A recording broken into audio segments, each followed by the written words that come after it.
Our top story this noon, a man badly hurt after what police are calling a vicious dog attack.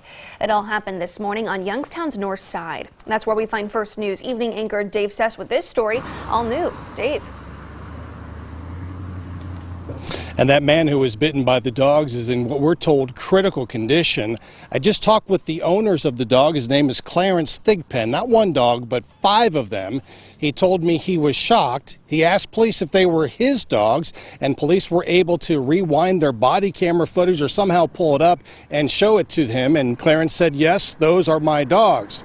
Now, if you haven't heard about this story yet today, and you haven't read the story on WKBN.com, let me give you a synopsis of what happened.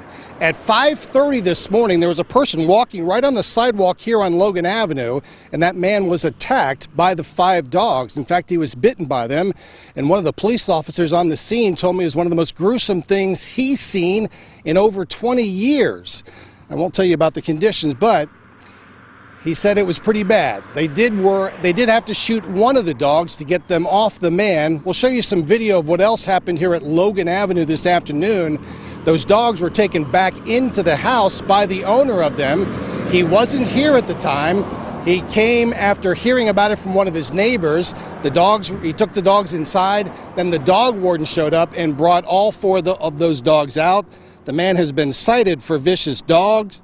Detectives are pursuing this. They took the dogs as evidence because of what happened here. Now, from what I understand of the laws, if you're up to date on your shots, they really couldn't take the dogs, but they were able to in this instance because they are using them as evidence as they pursue this case because of the injuries against this man. But again, the owner, Clarence Thigpen, saying he didn't know that his dogs were vicious and really understanding that